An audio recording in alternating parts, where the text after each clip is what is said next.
Oh, hello. A very good day to you. This is the Down the Donut Hole podcast, and today we are celebrating Mother's Day. No, we're not. No, we're not. You're always confused about what day it is. That's not a good sign at our age. No, I mean Earth Mother. Oh, I get it. The concept of Gaia, the Earth Mother. Yes, today is Earth Day.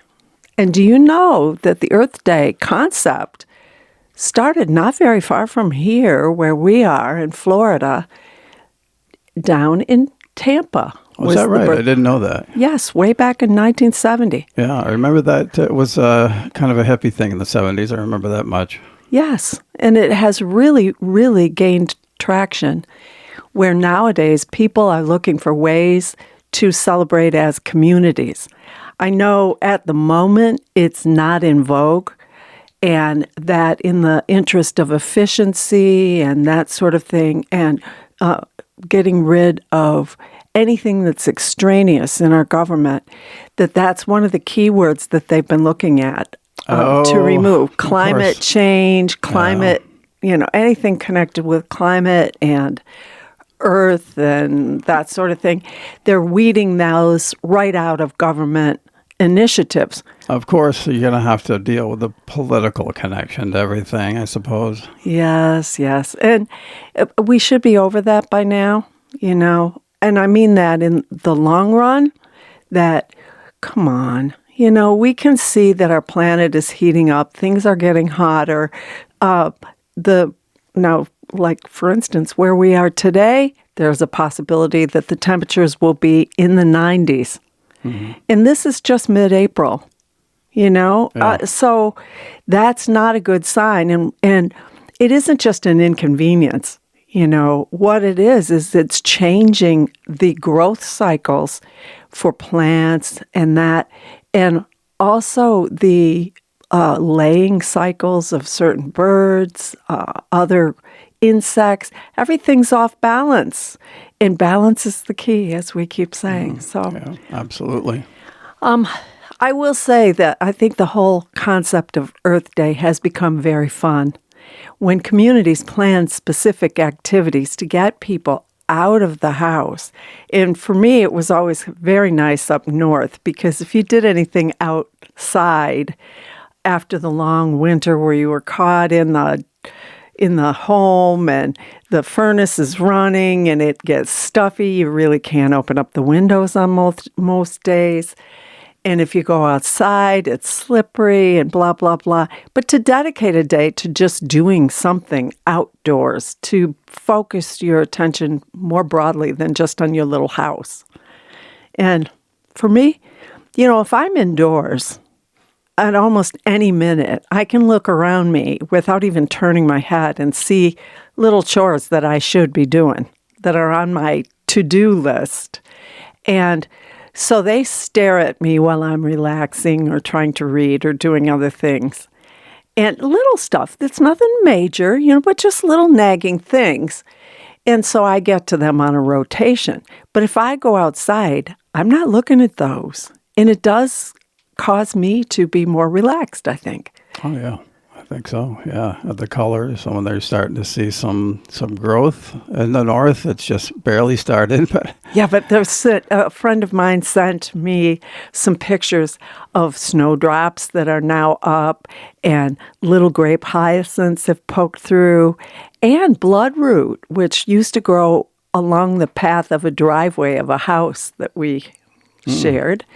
And so all of those plants, this time of year, I used to love to go take a walk outside and just see what was popping up. After huddling inside for the entire winter, it was really, even though it was not ideal, a lot of times in this sort of time of the month of April, things were more muddy still maybe than... Do you remember some of the Easter egg hunts we had with the kids where it was really muddy and we made them all wear boots? Mm-hmm. And I'm thinking to myself, you know what, this is not lovely hiding eggs out here. But we were careful to put them up in little bushes and shrubs and, in clumps of plants that survived the winter and little places like that. And the kids loved it just as much. And I think probably the boys liked it better because it was muddy out there. True. Something different than snow. Yeah. Even if it's mud, it's something different. than snow. That's right. But in the shadowy places, this time of year, when our kids were small, it was cool still. I remember, the kids cold. wearing winter jackets when we were cold, out really. having the Easter egg hunts. I mean, there were years we just couldn't do it outside. It was just too much, too cold or, sleety or rainy or something. But it's so beautiful just to spend a little time outside. I noticed that there's websites with activities for kids. And one of the ones that kind of caught my attention was making terrariums. Oh, yeah. To have some moss and some dirt and maybe some drainage pebbles and Bringing the outside inside. Inside and in a nice cleaned out jar. I love the idea of that because you're recycling the jar, for one thing. And we've talked before on this podcast that one of the ways to kind of calm yourself down is to reduce your expenses. And one of the ways that I do it is to recycle jars from, sauces. Pickle jars make great storage jars for things. Wine bottles? There's a lot of those around. Have you ever seen the people that make like garden walls or paths out of wine bottles? Yeah, that's It's right. so nice. It looks so good. We had a friend who had a bathhouse, a sauna that he built. It was a log cabin kind of thing. Oh, it was gorgeous. Absolutely gorgeous. And he had used wine bottles in various ways. And by putting a solar-powered light behind these wine bottles, they would sort of glow. In the way he had them mounted, you could see the corners of this little sauna house that he had. And it was just so special. And he's saving things from going to the landfill, which is absolutely a tribute and a benefit to Mother Earth. Mm-hmm. And making art works out of it, some sort of sculptures and things like that too. But you're way back in the super hippie days, and they're pretty much just full on living out in the woods. Yeah, he was. Yeah. He was. He was off grid completely. But he used to go around and collect junk, and turn it into these marvelous big pieces of sculpture. And so the path that went back to his cabin in the woods, along that path in surprise places, he had his sculptures. And that was just, it was marvelous to go there. I remember we went a few times, and it was a mecca. People could stay there. He made it into like a B&B. And so sadly, he has passed away, and his artistic eye for things and his sensibility was very close to earth. And his footprint was small, but, I mean, physically small in the sense that he was not taking up a lot of consumer goods or, casting off things or wasting things. It was all thought out. Yeah, repurposing whatever you can find. I love that idea. Mm-hmm. Yeah, so do I. I think that's a marvelous way to go. Now, I'm drawing the line now that we've learned more about the effects of plastics and some off-gassing of things. Do you remember when people were making little gardens out of tires? They'd stack up two and fill them with dirt and maybe plant a tree inside them, and it would keep maybe deer or something like that from gnawing on the little treeling. Yeah. But I suppose that's okay if it's not something you can eat. I don't know if I'd want the tire stuff leaking into the soil. Well, I feel that way now, but I don't know that I really gave that much thought before. I know people that used to plant tomatoes in, you were stack of two accused tires. once of trying to repurpose things that were totally inappropriate for consumables. Yes, I was. I tried to clean out, what was it, Toothpaste too. like a toothpaste tube, and see if that could be made. peanut This butter was in there. years and years and years and years ago when I didn't know any better. But it still gets brought up, as you can tell. Mm-hmm.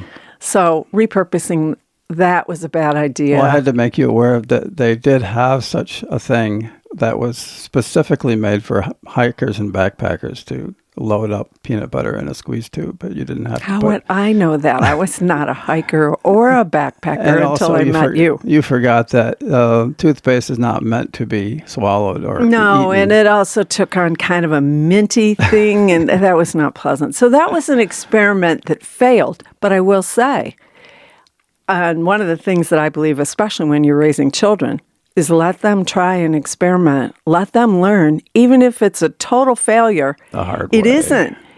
I mean, in terms of what your purpose was, it isn't a complete failure if you come away understanding something better. Yeah. And that's part of what Earth Day is about. You know, we collect data, and for many, many years, our country was in the lead on collecting climate data. I think that has all come to a screeching halt this year, and that's very much a shame. I'm hoping that we can regroup and then find a new path, maybe with a clearer definition of what our parameters are, what our boundaries are. Maybe that's where we're going with this. It just isn't clear, and that adds to uncertainty, and that makes people nervous.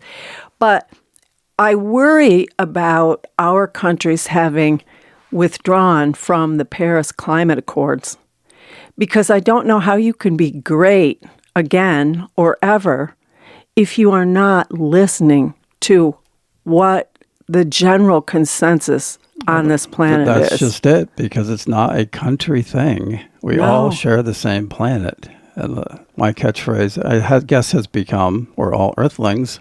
Yeah. It's not a political thing. It's not a country thing. This is the only home we have. And if we look at it from out in space, it looks pretty fragile and pretty lonely. And I'm not sure that we're going to be able to transport enough people to Mars anytime soon with any degree of success. Not a friendly place. No. Well, think about the American West. I mean, colonizing and developing the American West was not an overnight process. It was scary, it was dangerous, and frankly, life expectancies were very short. Yeah. And so that's on terra firma. That's on a planet that we know, we pretty much understand. But there's differences in climates. I mean, you see these areas that are prone to earthquakes, tornado activity. Now, down here, certainly hurricane season is something that you have to plan for. And when we see that all of these climate patterns seem to be more exaggerated than they were before, it tells us that we need to understand that science absolutely fastidiously. In anything that we can do, once we have the data, or once the data seems to be pointing to something, we need to do everything we can to make sure we're not making those big problems worse. And I know in the interest of efficiency that our country is not all that keen on providing relief help in disaster-prone areas. I know the insurance companies have basically just pulled back completely from that. They're charging exorbitant amounts of money for houses that are in danger zones, climate danger zones. So they acknowledge it. It's on the books as far as the insurance companies go. Oh, yeah. So yeah, when they look at the data, of course, that's their whole business. But are they now not going to have access to that data? Is that a way to bring down the cost? Just don't give them the information they need to decide what the pricing structure needs to be in areas that are hazardous? I don't know. I mean, yeah, there is not a lot of forethought with that. I guess it is a political stance. And like you say, I mean, with your analogy of the Old West, it is a lot harder when you've got all those other things that they had to deal with, but you also have to deal with where are we getting our oxygen from? Yeah, that's it. You know? Yeah. Because this idea of colonizing Mars or whatever, I mean, obviously that's going to be the overriding problem. and being concerned about whatever system is in place to provide oxygen. Well, that means you're going to live in some sort of a terrarium. It's people, today who are too wrapped up in the political stance of things, and there's no problem. They've gotten, obviously, we've gotten as humankind has gotten used to taking taking for granted the air we breathe, right? But there is a process on Earth that provides this oxygen, and they like to ignore that, that's something we do have to keep an eye on and make sure that the natural process that does produce the oxygen that makes life on Earth possible it can be fragile, and we see the effects of that. And you maybe today, the people who are alive today and are in power and all that sort of stuff, they think, "Oh, I'm fine." But what about your kids? What about your grandkids? This seems very short-sighted. And the best we can hope for is that this is a regrouping. Most of the criticism is that we haven't sat down and done due diligence on this. It's like any major thing. If you're running a corporation, you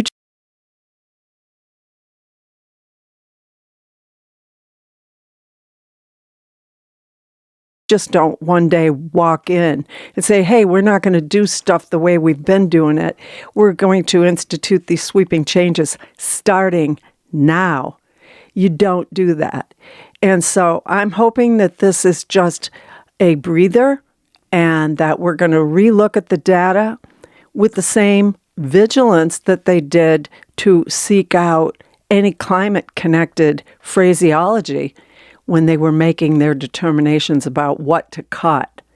So they need to stay busy on it, and they need to bring it back around to a reasonable median and then go forward. And I know a lot of these green groups they're really not going to take their eye off of that. And they are calling our country out for not participating sufficiently, and certainly not in relation or ratio to our consumption. And so we are contributors to the problem in a very, very big way. Mm-hmm. Yeah. And so, I mean, each of us, if we take a look around our house, if you live in the Northeast, seal up the cracks, so that you're not wasting energy when you're trying to heat your home. And down here, same thing, insulate so that any air conditioning that you're using is efficient to the maximum. We can do those things. Oh, the technology is definitely there. In fact, there's some local studies that have been going on at the university up the way from us. And they've shown that you can insulate a living space so well that basically it can be heated from the body heat of the people inside. I mean, think about that. Is that just like really little spaces, like a den of some sort? Yeah, the volume of the space is important. Obviously, you can't have big, huge rooms with big, high ceilings and have that work. But it's a good compromise. The things that I've seen, it's a good compromise between space and efficiency. Remember when those bermed houses were very, very popular? I think we'll get back to that, don't you? Maybe, and that's not a bad idea in all these states. In the United States, the central part of the U.S., with all the tornadoes, my gosh, I mean, a couple a week in some areas, and bermed housing would also be safer for protecting your house from being destroyed. What is bermed housing? I mean, in more of a scientific description, what would you call it? How would you describe it? It's, kind of like the Hobbit, from the movie. They're above ground, but they're sort of, have, for lack of a better term, they have dirt piled up against the walls so that it's a smooth transition from the ground surface and the top of the housing. And so the entrance is sort of dug down. It would be like a cellar entrance, but not necessarily. I mean, it could be right at ground level, but the whole idea is to create a smooth transition between the ground and the building. You see these fancy vehicles that they have retrofitted to chase tornadoes and things. Yeah. And one of the ways that they prevent these cars from being flipped over, like another vehicle would be in such high winds, is that they have these flaps that come down and close off the gap between the bottom of the vehicle and the road. And it's at a slight angle, so that it makes a smoother transition, and the wind can't really get under it or, around the roof or anything like that, like you see happen with regular construction. What about what do they call them? Not the igloo ones, the round houses. Oh, like a dome? Yeah. Yeah, well, those especially, because there's not a one flat wall surface for the wind to get any traction or force against any, it's a very small percentage of the surface area of the building. And it just sort of, the wind just sort of go right around it. I know there have been hurricanes down here in certain areas where there are more domed houses. The dome houses took zero damage when a lot of the traditional stick type or even concrete block construction we took saw a that lot for of damage. Ourselves way back during Hurricane Andrew, which hit southern Florida really hard, the Miami area, and we drove down there. It was some months later, but we were just shocked to see the piles of absolute rubble everywhere, piled up, 20, 30 feet in the air. But you see a dome house, it's still standing. Yes. So that's, I don't know how much more proof you need than that. Well, have you, when you were a kid and in school, did you ever do the egg experiment where you hold an egg in the palm of your hand and you take your fingers and you try to crush the egg with your hand, just one hand, and you put as much pressure with your fingers on that egg as you can? And I was never able to, and none of the kids in my classrooms were able to either. Right. It's something extra magic about the spherical shape of it, as opposed to just a regular dome, which tends to be more round. It has this inherent strength, even though the walls stress, are quite thin. Right? Yeah, so that's right. That's quite amazing, I think. Unfortunately, those types of constructions are very inefficient for indoor space. But yeah. For heating and cooling, yes, but I mean for actual use of the space inside for whatever you have in there with you, furniture and the like. Do you remember when we were at the Musée de l'Homme, the Museum of Man, of humankind, and they had a yurt there, a Mongolian yurt, an actual one on display. And that was great. It would be set up more in the mindset of like a hunting cabin or a little bit of an RV mindset. It has a wood stove constructed of metal in the center and vented out a hole in the roof. And it is cantilevered sides that are like, remember those, they were coat racks and mug racks and things like that collapsed inward, and then you pull them out, and those things had hooks on them.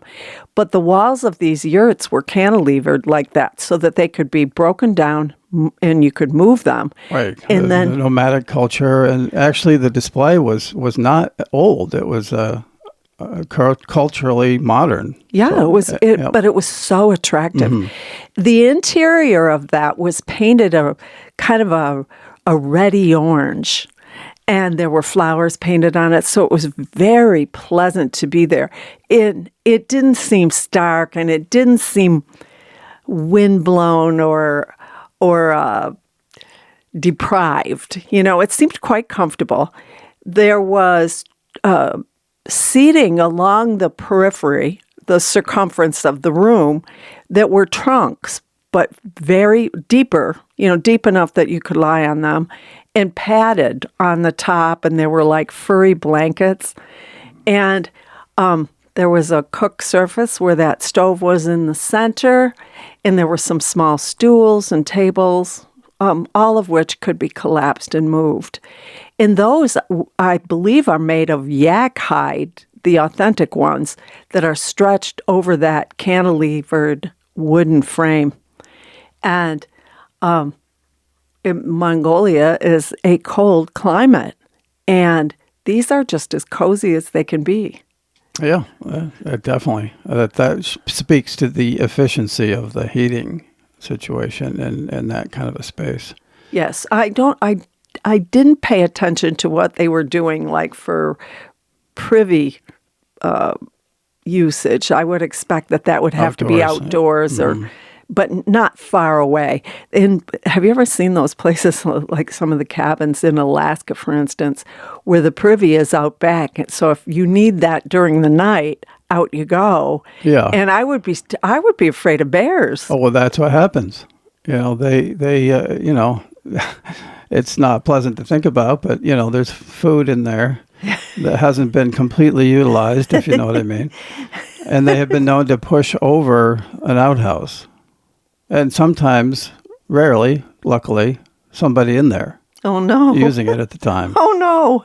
Yeah, I think I would be tempted to make some other arrangements indoors and maybe a corner. The Mongolian roundhouse, the yurt, I didn't see anything like that.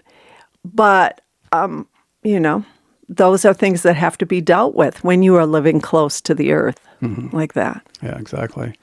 I understand that it is possible to go online and buy Earth Day posters, some vintage ones and also reprints of earlier Earth Days. And they're very collectible, very interesting. Yeah, that makes sense. Yeah. And I think that there's even contests in some areas for people to submit their designs for an Earth Day poster. And I imagine the proceeds goes for some of the effort too. Exactly. Yeah. Exactly. I think that's... what is that? Let's give that a plug. The thing, just look up Earth Day posters. Okay. Yeah, Earth Day posters. This year's theme is Our Power, Our Planet. Oh, right. I love the word our because solar it's communal. And wind and all that? Yeah. Well, I think it means it in both ways in terms of how do we power the things that make life a little more convenient for ourselves, but also our own power over how things are going. So grassroots efforts. It's grassroots efforts. Yeah. So I think that works on both levels, which makes it especially meaningful. And the word our, that sense of community, that there are no country borders when we're thinking on a global scale. And now that there's more and more division between ourselves and the rest of the world, something like this reminds us that, so much of that is just rhetoric. That will not hold up. It is, because the fact is we are all citizens of the same planet. Mm-hmm. And I think keeping that in mind, we've talked before on this podcast about when our well failed due to work on the highway nearby and all the compactors and all the pounding and smashing that goes along with building a big road collapsed our well, which wasn't very deep. And so it was a long time before we could get a new well drilled, both because we thought it was probably a bad idea to even try to do that when the works were still going on so close to us, and also because it was very difficult to get on the calendar of the well drillers who are very, very busy. It can be months. It was months. Yeah. Even after we deemed it safe to start the works, it was months. And so we were collecting rainwater and buying water for drinking purposes. And I have to say, I have a far, far greater appreciation for having easy access to water. Yeah. That's another one of the big problems. You worry about where your oxygen is coming from. And of course, the next thing would be water. I kind of think that camping trips would be a great idea for all students. Toward the spring of the year, maybe May or something before school lets out for summer. Yeah. I think certainly, a mixture of age groups should go. It does make you appreciate those necessities. And I do think it's an experience everybody should try and do. Because you live right close to nature like that, and you understand what it is. Not so much oxygen, you don't think about that at that point in time. But water certainly, and all the other necessities, which are harder to get, obviously. Well, even how do you manage a cooking fire? You know, how do you manage taking care of bodily functions? You know, all of these things have to be thought out. How do you store food so that it's not attracting, animals? And all of those little things. Now, the Boy Scouts used to be a wonderful way for young men to learn those things. I'm not sure that the Girl Scouts had the same access to those. I remember the Girl Scouts, when I was a kid, they did more day camps.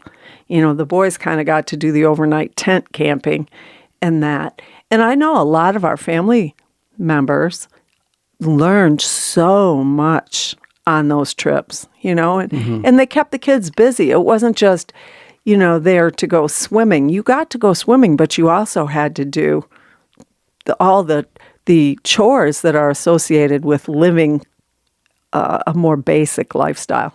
Yeah, I think a lot of people just wonder, it's one of these situations where you wonder, well, what good can I possibly do as a single person or a family? What's the use? How am I going to make a difference? And that's the whole idea of everything you can possibly do that you do have control of, you do. And if everybody did that, then you could make a big difference that way. I think one of the things that comes to mind really easily is get yourself some reusable shopping bags. I know in the Northeast, certainly in New York State, the single-use bags have been banned. I look at that both ways because I always reuse those bags for garbage.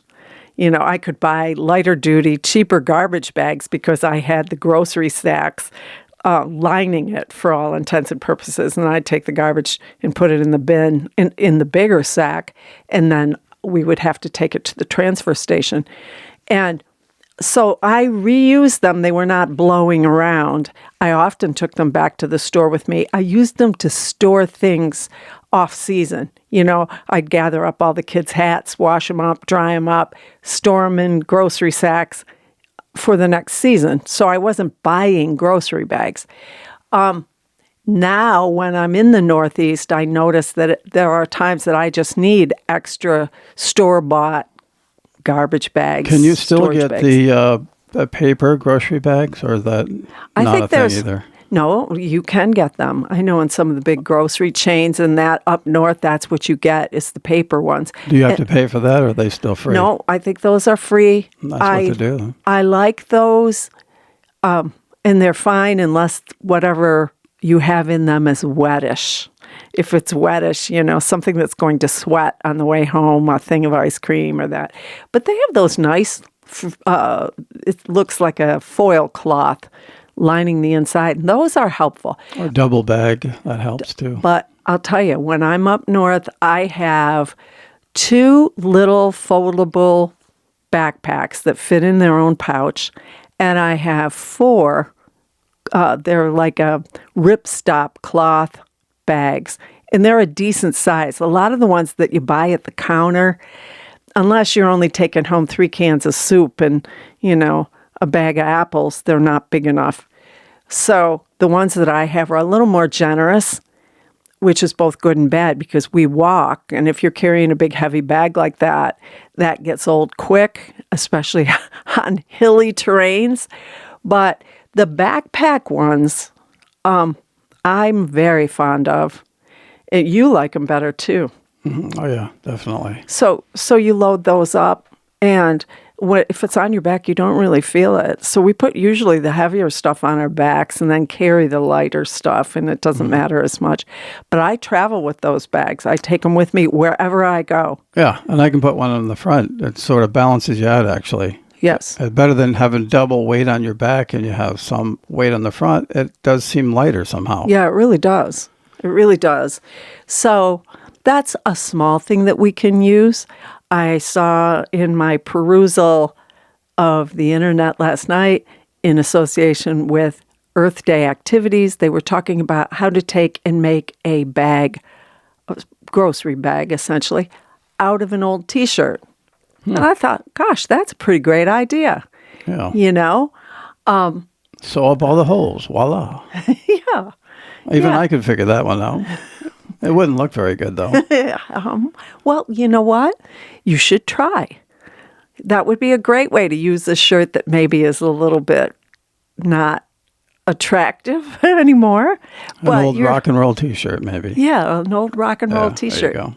And that's kind of a good thing, you know, if you're a throwback to the old hippie days, reusing something like that to contribute to bettering the situation of planet Earth, that's nothing but good.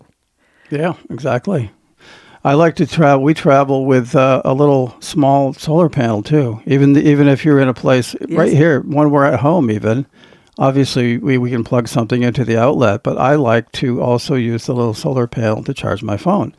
And you think, well, what is that going to do really? But like I say again, if everybody did that and you added it all up, you'd say that's a significant reduction on the use of the grid. Yeah, I think if we are in the Earth mindset, we need to think about the animals, the creatures on our Earth. Now, here a few weeks back, right around the first podcast that we put up, we had a swarm of honeybees come to our property. And so we have a video of the honeybees. So check on that. That was back in, I would say March 14th, 13th, mid-March. Yeah, on YouTube Shorts. On YouTube Shorts. So check that out, because as it goes with the honeybees is as it will go for human beings. So if we're cavalier about for food, what their living conditions are, then we may find that the downstream of not having honeybees to do the pollination of the plants that we require, we may find ourselves in a much worse situation too. But check that out. It's really interesting because they were not there one moment and they just appeared en masse, and it was quite dramatic. And the little tree that they were hanging from didn't look like it was a great destination. So they were only with us overnight, but check that video out because it's astonishing. And so we have to think about all the little animals, you know, and what their life cycles are like and how much is climate change. And I'm not afraid to say it because I believe it's happening. Maybe what we're going to find out is that our contribution is not as bad as what some scientists say it is. Maybe we'll find that out. Well, that's a good segue to something I did want to touch on, back on the political spin of the environment. And that is both sides. Like with everything else, there's such a divide. You know, it's completely like each side said 100%, 0%. And of course, that's never true. And I will say, even on the left side of things, they are a bit extreme sometimes where they present the climate change problem. Saying things like, we're right on the edge of not being able to do anything about this. And then some people hear that and say, oh, well, there you go. So why am I trying? If we're right on the edge of the point of no return. Kansas, thank you. Anyway, and that was dramatically proven incorrect, actually, during COVID, when people were locked down and there was fewer planes in the air. There were certainly fewer cars on the road. And even during that 1 year period, 2020, by the time about a year had passed during the pandemic, scientists began to see that some lakes were starting to clear themselves up. You know, all the parameters that they use to keep track of such things, the earth will heal itself, you know, and if you just give it a chance and stop overloading it with hydrocarbons and things like that, it does work, and it is retrievable. And so that's why, you know, that's kind of the message I'd like to put out there, that it's not too late. You can do something now, even just one person. Yeah. And if everybody does that, like I keep saying, you will affect change. Just little stuff done by everybody, the cumulative effect will be significant.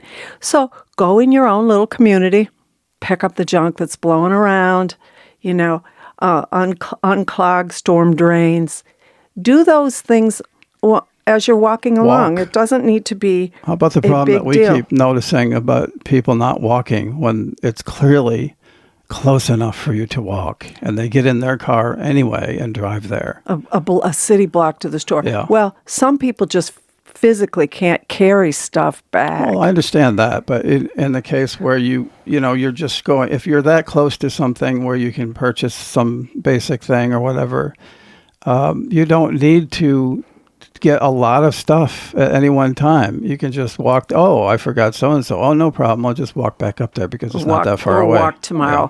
Yeah. Make it a daily walk because it will do your health good exactly. too. And bring a little extra bag with you. You pick junk up that you see. I have a hard time understanding why people think it's okay just to throw things down. Soda cans and cigarette butts and all of that stuff.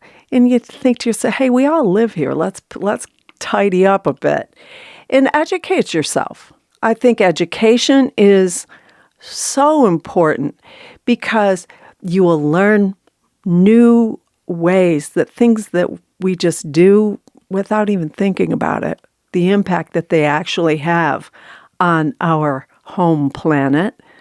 And if we begin to understand more the science of what's happening, then I think that consciousness helps us to make better life decisions about how we're going to proceed about our daily life. So I think that's all important. And also volunteering. Now, there's a lot of organizations that are looking for people to help clean up, let's say, a beach so that less junk blows into the ocean, or to plant trees. Or sometimes to count types of vegetation in an area. You're outside, you're meeting nice people that care, and being part of something like that seems and is genuinely meaningful. That's very good for a person's spirit. You feel less isolated, less overwhelmed by what you hear on the nervous news, and much more able to believe that good things are happening. Like the saying of be a part of something bigger than yourself. I mean, sometimes that's connected with other things most of the time. Yeah. But really, it applies here. It absolutely does. Because, it's our home. We're a tiny little dot in a huge universe inside a bubble of air. Yes. And it's fragile. It's very fragile. We have to understand that. It's the whole rest of the universe is harsh, to say the least. It does not support life, most of it. And we do here, and I don't think that we're the only planet like that in the universe. I think mathematically that's ridiculous to think about.